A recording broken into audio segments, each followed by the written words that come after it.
Las auténticas obras de arte iluminan y dan plenitud al alma, interpelan y envuelven todo nuestro mundo interior.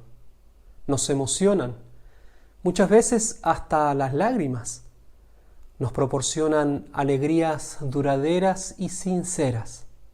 Nos dan esperanza, alumbran nuestra inteligencia, haciéndonos profundizar en la verdad y vivifican todo nuestro ser.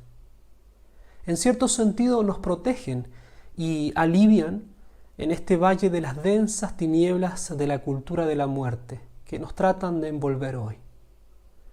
Todos estos efectos nos permiten discernir entre las obras que son genuinas de aquellas superficiales o engañosas, entre aquellas que poseen claridad de las que oscurecen todo. Reflexionemos sobre la claridad de las obras de arte, que es esa condición objetiva de la belleza que ilumina nuestra alma y llena de gozo toda nuestra vida.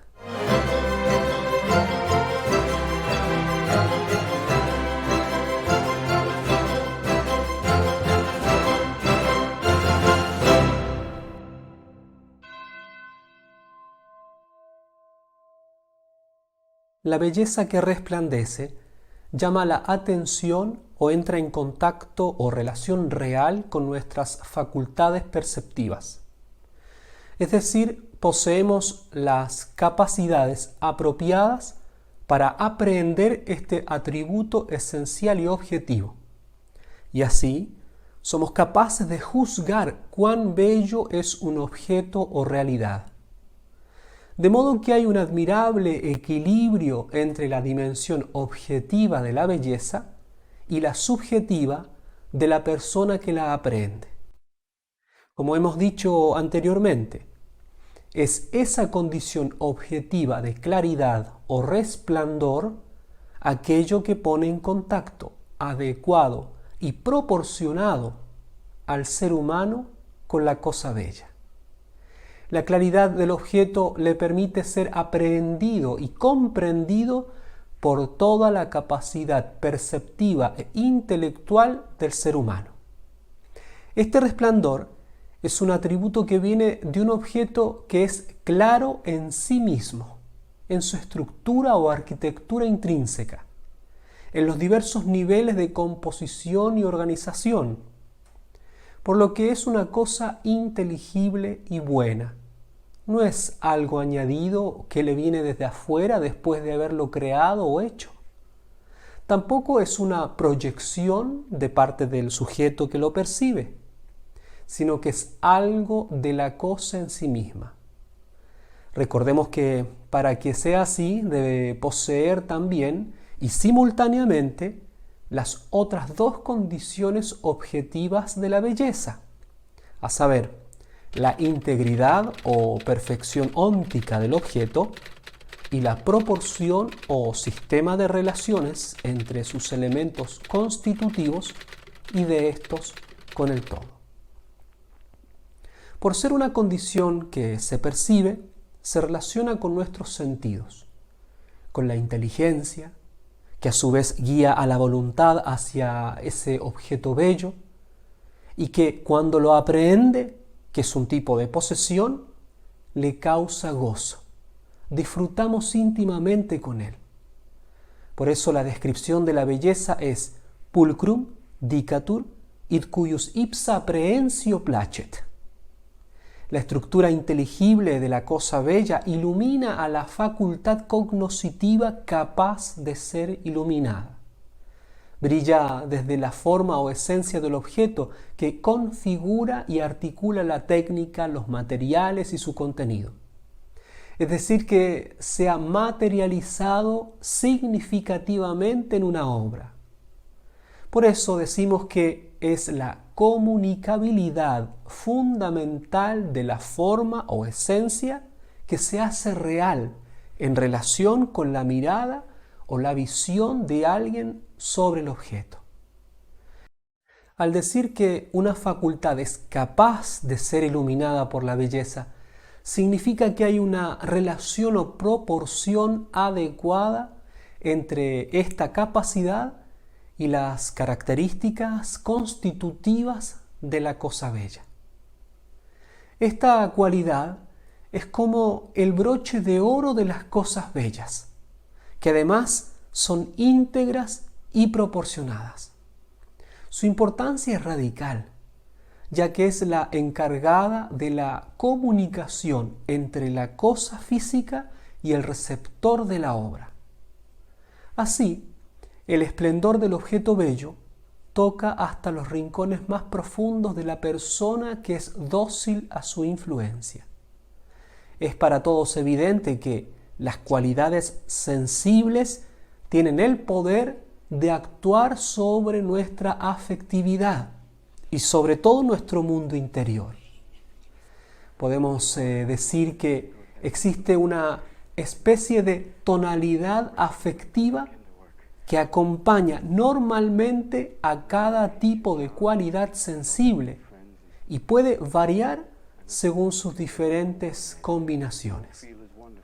Comparando un objeto bello a la belleza del discurso o declamación poética, Quintiliano nos dice, por ejemplo, que es por medio de la elevación, el descenso o la inflexión de la voz que el orador despierta las emociones de sus oyentes. La medida de la voz o la frase difiere según queramos despertar la indignación o la piedad, porque, como sabemos, incluso los distintos instrumentos musicales, incapaces de reproducir el discurso en palabras, sin embargo despiertan, en efecto, emociones diferentes. Esta observación tan aguda del pensador latino nos ayuda a comprender la relación intelectual, volitiva y afectiva que se establece entre el objeto bello y el receptor de dicha belleza. La obra de arte como realidad material, artefacto racional y objeto significativo debe poseer la claridad sensible e intelectual que le corresponde. Solo así puede entrar en contacto con el ser humano en cuanto tal y contribuir al crecimiento de la dignidad humana y a la construcción de la cultura y la civilización. La claridad sensible se refiere a aquellas características que pueden ser percibidas sensiblemente. La claridad intelectual indica su capacidad de ser acogida, entendida racionalmente, es decir, su lógica interna. Por lo tanto, las cualidades de la obra deben ser claras, nítidas. Sus elementos constitutivos deben manifestar claramente su naturaleza. Su contenido debe ser lógico, significativo, profundo, elaborado, como quien se relaciona con algo al modo humano y no a la manera de un animal o una planta. Pero para que esto se realice, es necesario que el artista conozca bien la naturaleza de la obra y la finalidad de ésta. Debe además haber elaborado lógicamente el contenido y tiene que poseer la sabiduría de los medios y la técnica con la que producirá el artefacto. En última instancia, él es responsable de los efectos propios que causa una obra en el alma de una persona. La claridad del objeto bello, como hemos dicho, tiene un sentido físico o sensible. Por ejemplo, cuando hablamos de cualidades o propiedades que se relacionan específicamente a una facultad humana, como la luz, el color, una nota musical, el espacio, el movimiento, las dimensiones, la estructura lógica, la sonoridad de la palabra, etc.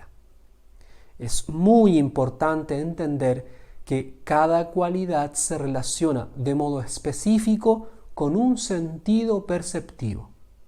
Por ejemplo, el color se relaciona con el ojo y la visión, el sonido con el oído y la audición, etc.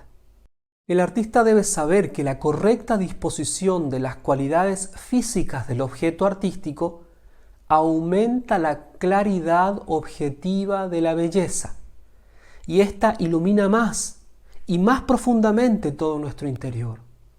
Más huella deja en el alma. Por ejemplo, decimos que un color es correcto de acuerdo a sus dimensiones de croma, saturación y valor tonal, y que hace que una pintura sea más clara o bella. Un movimiento técnico e intencionalmente bien realizado hace que la danza irradie hermosura. Una concatenación de palabras sentidas y lógicamente armadas cautiva la inteligencia y el corazón. Además, todas las propiedades involucradas en el objeto bello se perciben como organizadas en una unidad lógica y significativa, no disgregadas y sin conexión entre ellas. Por eso, el objeto bello, al nivel material, se relaciona integralmente con la persona que lo percibe, y no solamente con un aspecto o facultad de la misma. O sea, entra en contacto con los sentidos, las facultades internas de la imaginación y la memoria, hasta llegar a la inteligencia que mueve correctamente a la voluntad hacia el bien. Lo contrario sería fragmentar al individuo, como si éste solo percibiera una sola propiedad y desechara todo el resto. Esto es lo que generalmente sucede con el mal llamado arte abstracto, que en realidad es arte fragmentario, absolutizador de particularidades o de una de ellas, y que discrimina arbitrariamente a las demás. Los ideólogos de la cultura de la muerte no solo han incorporado malos contenidos, mensajes destructivos en las obras o propaganda política en ellas, sino que se han preocupado de corromper esta misma estructura o arquitectura inteligible y clara de la obra de arte. La cosa misma en su ser material es confusa y tenebrosa. Por ejemplo, esto ha sucedido con las artes visuales, transformándolas en cosas incoherentes, mediocres, arte basura, independiente de lo que nos dice su contenido o mensaje. Lo mismo han hecho con la destrucción del lenguaje y la lógica de la poesía, cayendo en banalidades, romanticismo de novela barata y filosofía chatarra. O también con la música, degradándola a puras pulsiones al estilo freudiano, exacerbado en los instintos rítmicos más bajos, haciendo que las personas vivan en un martilleo que crea imbéciles animalizados y lascivos llenos de reggaetones, perreos, trap y cumbias varias. Estas obras dejan al receptor en la obsesión por el particular, perdiendo el todo, lo fragmentan y corrompen. Al contrario de estas corrupciones del arte, afirmamos que hay que restablecer la claridad material y espiritual de las obras como primer paso para recobrar el gran arte. El esplendor de la obra tiene un sentido intelectual o inmaterial cuando el objeto se haya dispuesto conforme a la estructura racional de la facultad que lo percibe y a su capacidad de captar y entender el significado de su contenido o valor semántico.